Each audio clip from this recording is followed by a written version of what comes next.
Su nombre es Im, el líder supremo del gobierno mundial y quien se ubica en la cima, literal y figurativamente, de la sociedad del universo de One Piece. 8 años han pasado desde su primera aparición en el manga. Sí, lamento si le hice daño a alguien al decir eso. A través de este tiempo hemos tenido el lujo de ver al dueño del mundo hablar, interactuar con otros personajes, e incluso luchar y pasar a la acción cuando es necesario. Y nos ha dado un par de pistas que no han sido muy discutidas hasta hoy en día, que incluso nos ayudarían a llegar a una conclusión sobre su identidad, personalidad, cuál fue su historia durante el siglo vacío y por qué se comporta de la manera en que lo hace. En este video discutiremos al conocido Imu-sama, analizaremos y ordenaremos toda la información que tenemos sobre él, analizaremos sus poderes, limitaciones, traumas y explicaremos de una vez por todas quién es el villano final de un manga de casi 30 años de publicación. Pónganse cómodos porque esto será interesante. Hace 800 años, 20 reyes fundadores se juntaron para formar lo que hoy en día es conocido como el gobierno mundial. Neronaim era un rey. La razón por la cual digo rey y no reina se debe a que su honorífico, como se nos comunicó en el capítulo 1086 del manga, es Neronaimu Sei.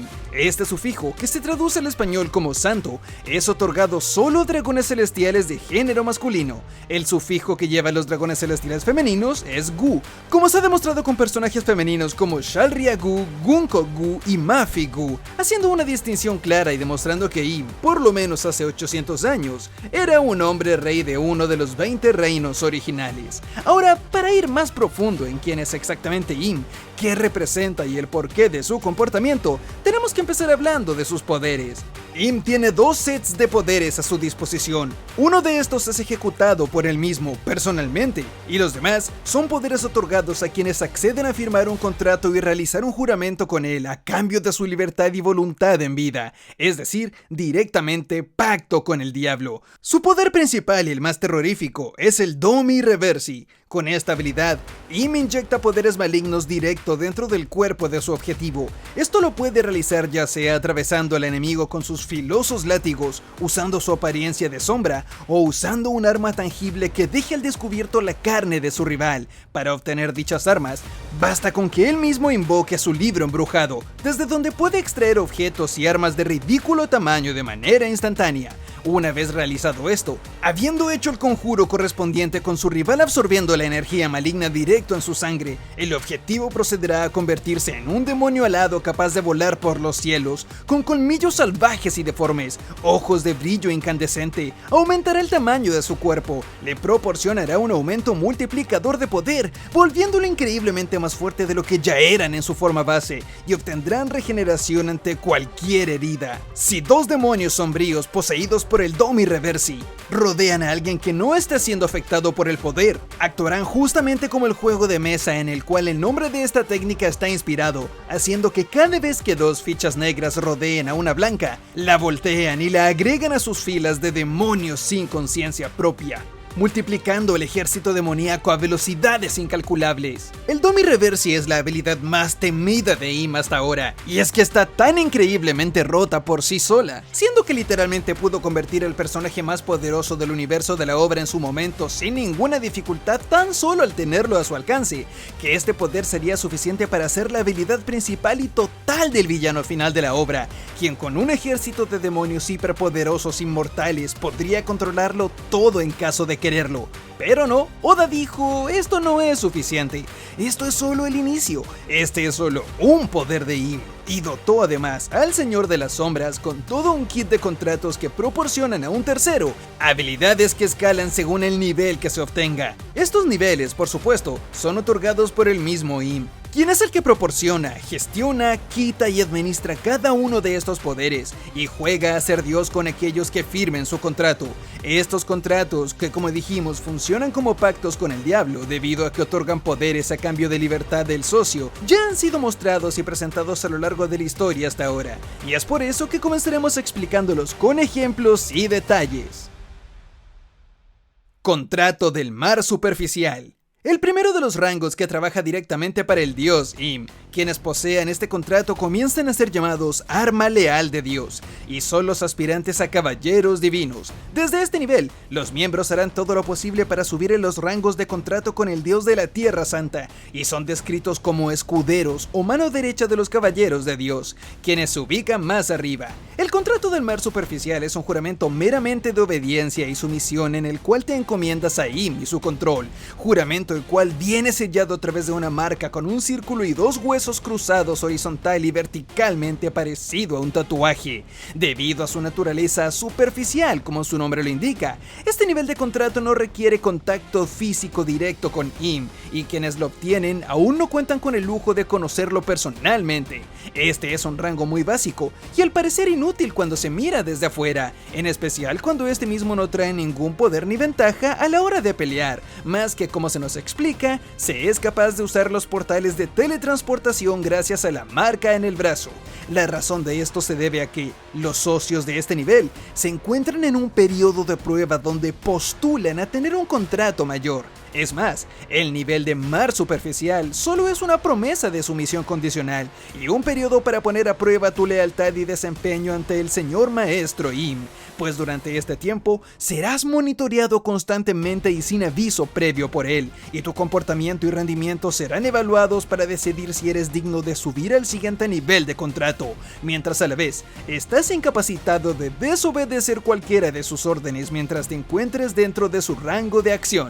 En este nivel, como se sabe, el socio puede deshacerse de la maldición al perder la parte del cuerpo que tiene tatuada la marca, pues aún no posee ningún poder que le garantice recuperar dicha parte de su cuerpo. Dentro de este grupo podemos encontrar a personajes como Shanks al inicio de la obra y durante su tiempo en Tierra Santa, Harald mientras intentaba escalar en los niveles del gobierno mundial para afiliar a Elbaf, y a Gunko durante su periodo como aspirante a Caballero de Dios hace 40 años durante el incidente de God Valley.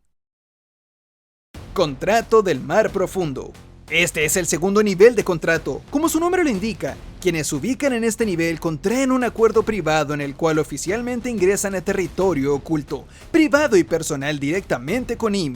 Es en este nivel en donde la existencia del Rey del Mundo deja de ser un misterio, pues esta marca es hecha y quemada directamente en la piel de parte de Dios, quien a través de un ritual extremadamente doloroso, suficiente para hacer que el rey de los gigantes grite en agonía y se arrodille, aprueba al aspirante. Quienes obtienen este poder sienten inmediatamente un escalofrío recorriendo sus cuerpos, el cual es debido a la inmortalidad que este poder trae consigo apoderándose del cuerpo del socio.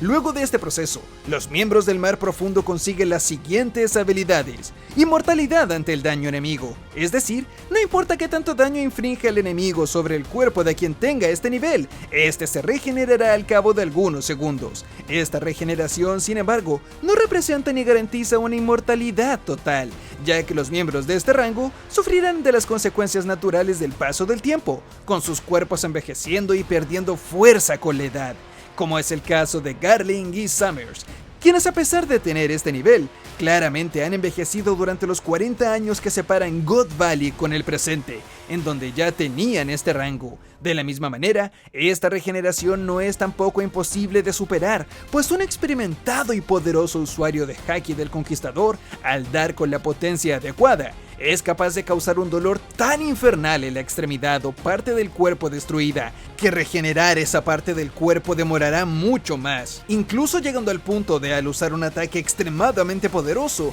pueda acabar con la vida de este ser cuasi inmortal completamente. Otro poder exclusivo de este rango es la telepatía directa con Im, quien puede dar órdenes o infundir terror a distancia en los miembros. Esto es bilateral, pues quien lleva esta marca puede responder también a los llamados telepáticos al hablar en voz alta refiriéndose a Im. De la misma manera, quienes se ubican en este nivel son capaces de dibujar y generar círculos de invocación que conectan directamente con los denominados Abyss, portales que conectan a cualquier lugar del mundo con otro en donde también se haya dibujado y activado uno de estos. Pueden hacer teleport directamente en cualquier checkpoint en el mundo. Dentro de este rango se ubican los Caballeros Divinos, línea de defensa al servicio directo de Im. La única excepción a esta regla es Gunko, quien a pesar de tener el rango de Caballero Divino, posee el contrato más avanzado por razones especiales, y este contrato es el Mar Abisal. Este es el último nivel de contrato, el más poderoso de todos, pero a la vez el que más inmune te deja frente a la voluntad de Im. Este no se anda con rodeos, pues en este nivel le otorga a los usuarios de vida eterna en conjunto la inmortalidad. Ya no solo las heridas son meros trámites con tejidos que cierran en cuestión de segundos ante cualquier daño sufrido por el enemigo, sino que además cuentan con la capacidad de detener el envejecimiento por completo, haciendo que siglos enteros de edad no tengan repercusión alguna en el cuerpo de quien tenga este nivel, pudiendo vivir sin preocupación de fallecer a causa de la edad, además de todas las ventajas de los rangos anteriores. En este nivel se es otorgado un poder demoníaco, un monstruo yokai gigante con habilidades que varían entre la velocidad, poder, resistencia y utilidades varias. En este nivel los usuarios pueden también prestar sus cuerpos para ser poseídos por Im en cualquier momento, quien personalmente puede proyectarse en el campo de batalla a través de sus cuerpos, como hemos visto que sucedió en el incidente de God Valley. Desde esa posición, Im puede hacer uso de sus propias técnicas que van más allá de las habilidades de los que se ubican en este tier, pues son ataques hechos directamente por Im y no por el socio. Al estar en este nivel automáticamente pierdes todos los recuerdos de tu vida pasada y comienzas a vivir solo con el propósito de ser un esbirro de Im. De hecho, este nivel, si bien es el que más poder otorga, es también el que trae más desventajas consigo, pues desde aquí, Im es capaz de teletransportar a los miembros sin previo aviso y sin autorización alguna a cualquiera de los Abyss activos en cualquier lugar del mundo, y sin importar si hay objeción o no, este será movido en contra de su voluntad. En este nivel, es imposible actuar en contra de lo que dicte Im sin importar cuánta fuerza física o voluntad poseas, y con alcance global total. Es decir, que te controlarán sin importar qué tan lejos estés de Im y en cualquier lugar del mundo. Además de esto, otorgar tu vida completa a Im en este nivel te deja inmune a tener la vida completamente drenada y arrebatada por él si lo ve necesario, demostrando que a cambio de la inmortalidad al pelear contra cualquier enemigo en el mundo y no envejecer sin importar cuántos cientos de años pasen, tu vida siempre estará colgando de un hilo y a la merced de Im, quien al ser quien otorga la vida eterna, será también el único con derecho a arrebatarla a modo de capricho o si el socio no cumple con las expectativas del líder, quien a pesar de llevar vínculos con los miembros de este rango durante cientos de años, no le tiembla la mano ni durante un segundo a la hora de castigarlos si así es necesario, desembocando de golpe el peso de todos los años extra vividos más allá de su vida natural, llegando, si es necesario, a quedar totalmente en los huesos y hecho polvo. ¿No suena demasiado apetitoso, no? En este rango se ubican los miembros de los 5 ancianos, los únicos que trabajan bajo orden directa de Im, y aparte de ellos, por supuesto, Gunko. Por lo tanto, la tabla de rangos y habilidades final queda así.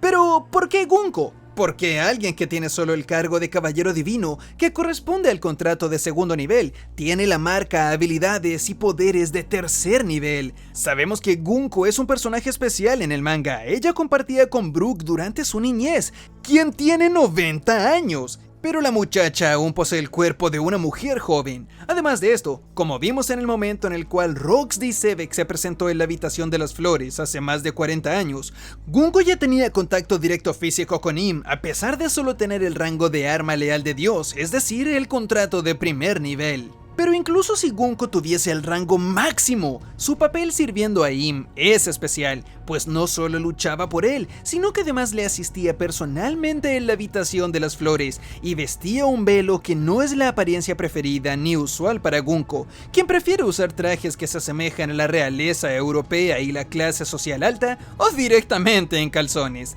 Para explicar esto, tenemos que entrar en la mente de Im y preguntarnos ¿por qué, de entre todos los seres en el mundo, Gunko es especial para él, recibiendo poderes de un rango que no le corresponde a su nivel de guerrera? Para comenzar, debemos ir al inicio. Tenemos claro que los dragones celestiales, auténticamente, se consideran a ellos mismos dioses. Esto no es un acto ni algo que los de arriba digan solo como propaganda para que los dragones celestiales comunes se lo crean. Realmente los miembros incluso de los 5 ancianos han demostrado y dicho en voz alta que se consideran dioses, y el resto de seres humanos no tiene más importancia que un insecto. Cuando el padre de Doflamingo, Don Quijote Hoving, renunció a su rango de dragón celestial, sus desconocidos de Tierra Santa no solo lo rechazaron, sino que lo trataron directamente como un insecto a él, reprochándole que no lo ayudarían, pues volvió a ser un simple humano. A lo que voy con todo esto es que tiene que quedar claro que, en la mente de los dragones celestiales, están totalmente convencidos de ser algo superior al ser humano desde su nacimiento. Es por esto mismo que, hasta que conocimos a York en el arco de Egghead y hace poco tiempo a Loki, nunca habíamos visto el caso en donde alguien que solía ser un humano normal sea ascendido a dragón celestial. Sin embargo, en el caso de ambos, era absolutamente conveniente para el gobierno el otorgarles este rango divino y elevarlos a las alturas, a cambio de la utilidad que ellos tendrían para el gobierno. York podría entregarles la energía milenaria que les ayudaría a dominar el mundo de manera total y definitiva, mientras a la vez les daba una copia del cerebro más inteligente del mundo.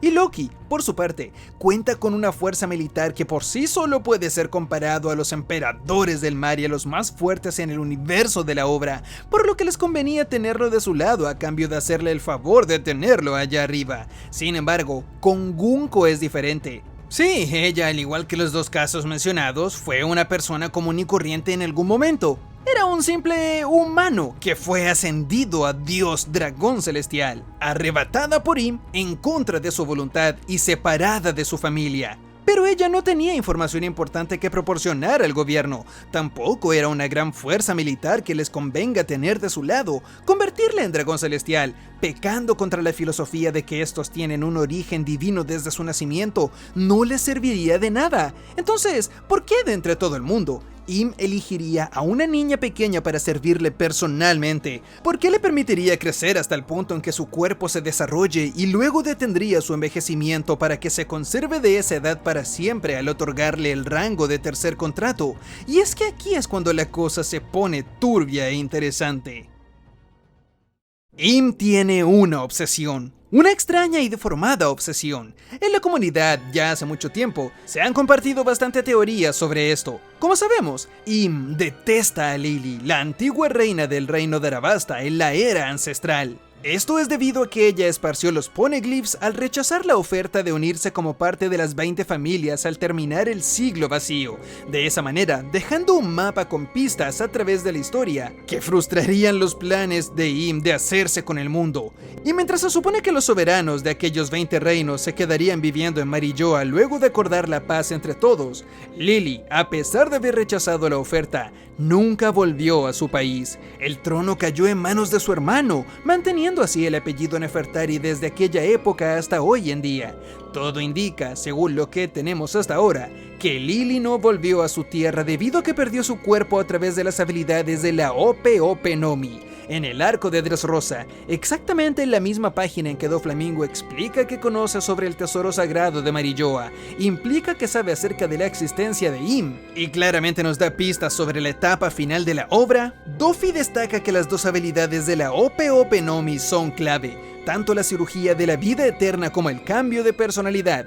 Este es el típico tipo de pistas que Oda agrega para que luego lo veamos y digamos, oh, nos lo dijo en la cara y no nos dimos cuenta. Esto quiere decir que, en este puzzle, ambas habilidades fueron necesarias para llegar a la situación en que nos encontramos hoy, pues Oda puso este diálogo en el cual se nombra a ambas habilidades en la misma página en la cual se nombra a Im por primera vez en todo el manga. Si Lily nunca volvió a Arabasta, lo más sensato es que la razón de esto es que Nero Naim decidió cambiar cuerpos con ella y posteriormente el mismo usuario que les cambió la personalidad ejecutó la cirugía de la vida eterna sobre Im. Aún así, a pesar de haberse hecho con su cuerpo, en el capítulo 1116 del manga, Im conserva un retrato de cómo Lily se veía en su juventud.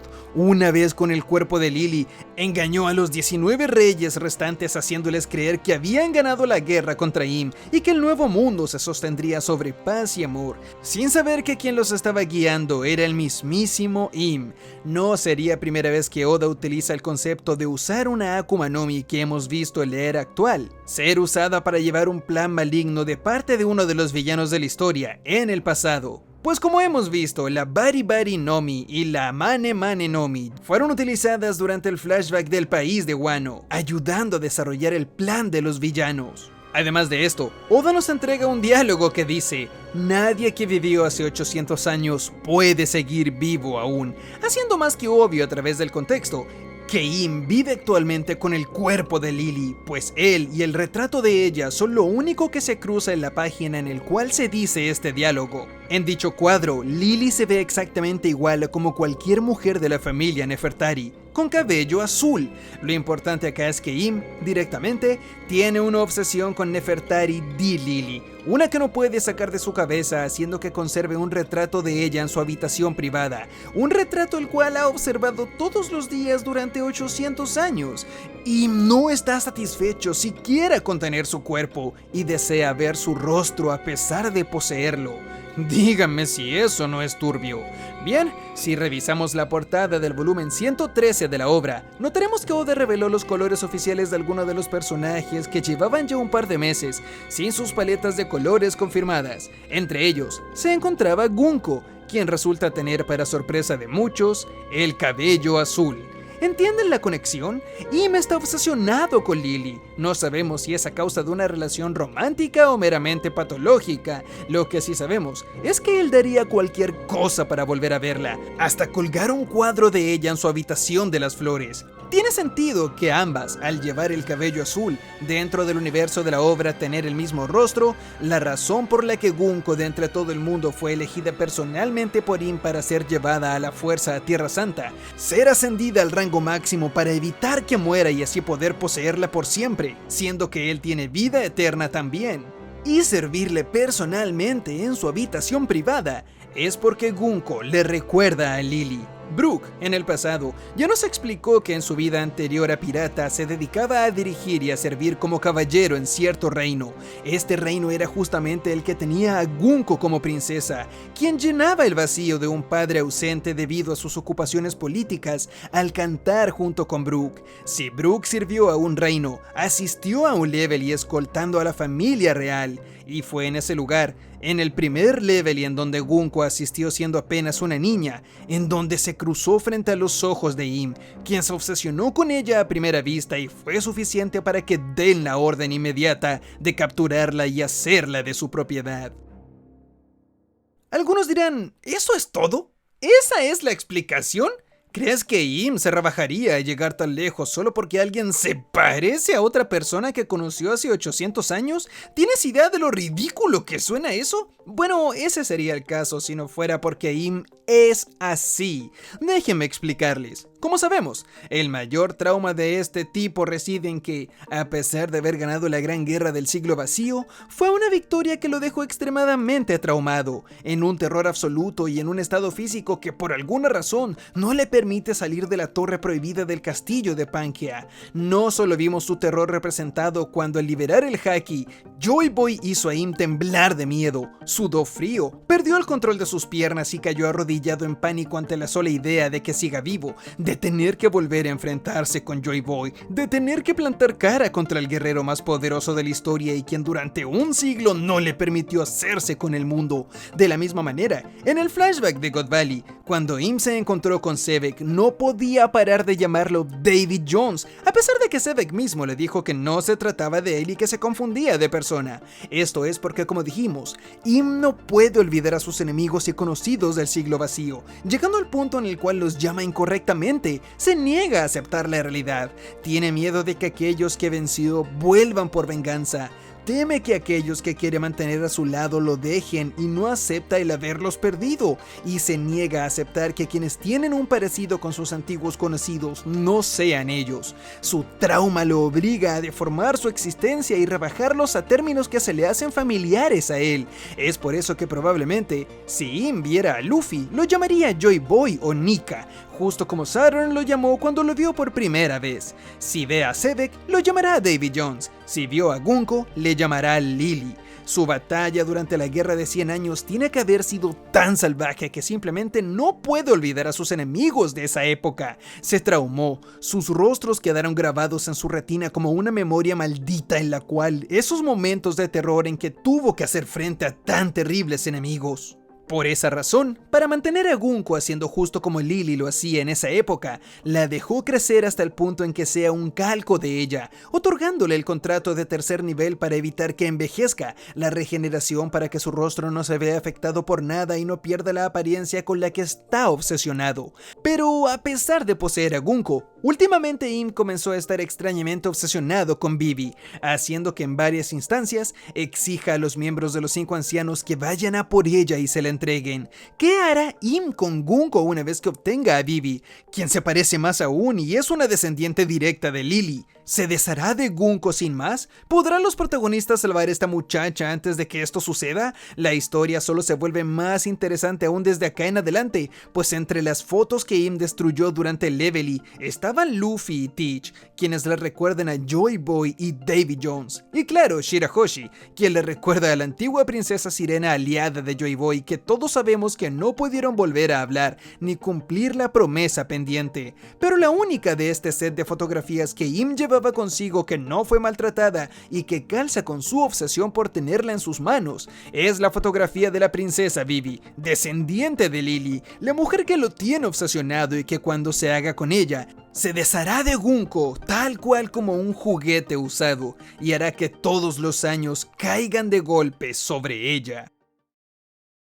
Habiendo aclarado todo eso, cabe preguntarnos, entonces, ¿cuál es exactamente el poder de Im? Y no hablo de qué es capaz de hacer, sino que bajo qué nombre o título cae alguien que pueda hacer todo lo que ha demostrado llevar a cabo la historia hasta ahora. Y es que ahí es cuando la cosa se pone mejor aún. Como muchos saben, Im tiene una variedad de poderes que, siguiendo la lógica de la historia, encasillaríamos como poderes de la fruta del diablo. Pero acá nos encontramos con el primer problema. Ninguna Akuma no Mi en One Piece puede ser tan versátil y tener poderes que no se relacionan los unos a los otros entre sí, ni tampoco desafían las reglas establecidas por el universo de la obra tan fácilmente sin condición alguna. ¿A qué me refiero? Pongamos como ejemplo el poder de Kuma. La Akuma no Mi más versátil que conocemos hasta el día de hoy sería su Nikyu Nikyu no Mi. Con este poder, Kuma es capaz de lanzar cañones feroces de aire, desviar cualquier ataque, sea físico o no,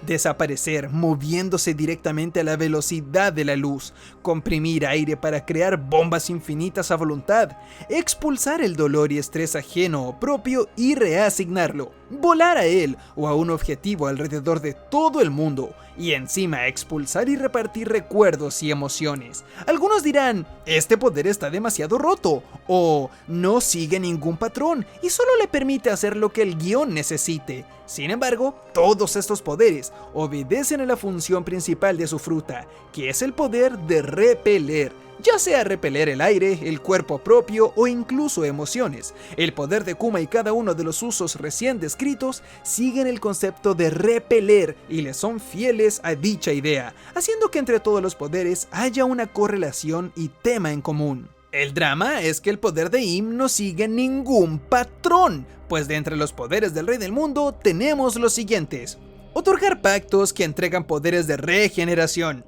vida eterna, teletransportación, control mental, telepatía, asignar monstruos gigantes a sus aliados más cercanos, inyectar energía maligna en el cuerpo de sus víctimas, convertirlos en demonios con extra tamaño, extra fuerza monstruosa más allá de sus capacidades, colmillos, ojos brillantes, inmortalidad, conseguirse a sí mismo alas, un tridente gigante, una cola en forma de flecha a quien posea directamente como miembro del contrato abisal, puede quitar la vida a distancia y drenarla a golpe.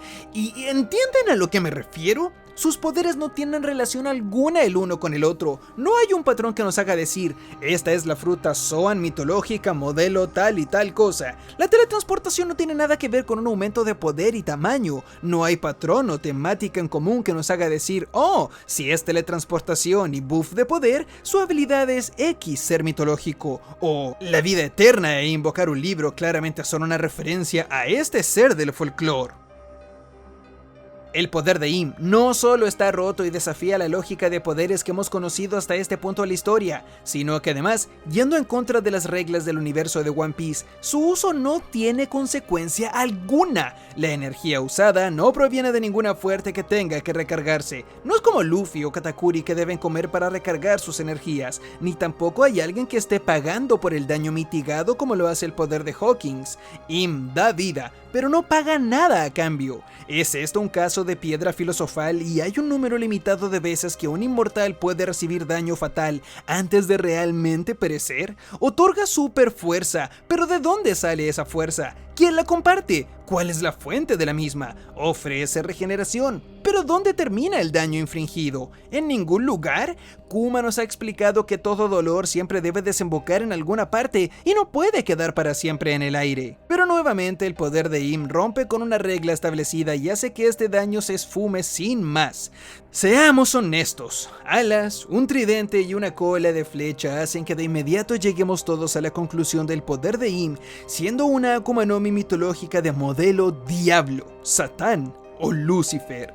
Pues en todas las de la ley, nada se asemeja más a cumplir las condiciones y la apariencia física que hemos visto en estos personajes que la típica representación gráfica del diablo en la cultura popular occidental. Además de esto, el hecho de crear pactos calza perfectamente con la popular creencia de que a cambio del alma propia, el diablo puede conceder a los mortales deseos en vida. Pero creo que esto aún así queda corto, y yo personalmente creo que una Akuma no Mi común modelo Lucifer es un problema porque 1. Sería una solución aburrida y conveniente que solo por haber mordido una fruta alguien haya resultado ser el emperador del mundo entero durante 900 años y 2.